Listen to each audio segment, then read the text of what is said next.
el que vaig a fer un poc és contextualitzar el moment en el que apareix l'elaboració de la llei i contar un poc els principals punts que tenen i a partir d'ahí, si voleu, podem comentar sobre la llei o sobre l'activitat de la Direcció General, d'acord? O sobre els temes que considereu.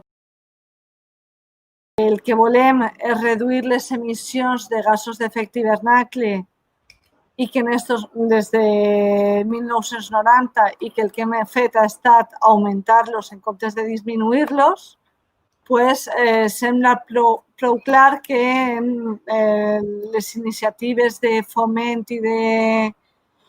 i d'incentivació que s'han seguit fins ara no n'hi havia prou i sí que és necessari crear una llei, un marc normatiu que obligue a un canvi de model. Comencem a treballar en la llei, en una llei que té una sèrie d'objectius. El principal objectiu és la descarbonització de l'economia valenciana i l'autosuficiència energètica.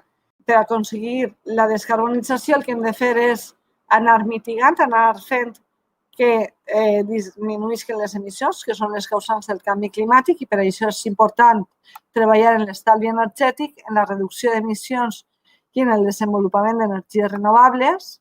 Per una altra banda, els efectes del canvi climàtic ja són patents, aniran a més, en la qual cosa fa falta que ens anem adaptant i siguem menys vulnerables a aquests impactes. Ens fixem uns objectius intermedis perquè al final el nostre objectiu és arribar a la neutralitat en emissions a 2050, tal com també ha establert la Unió Europea.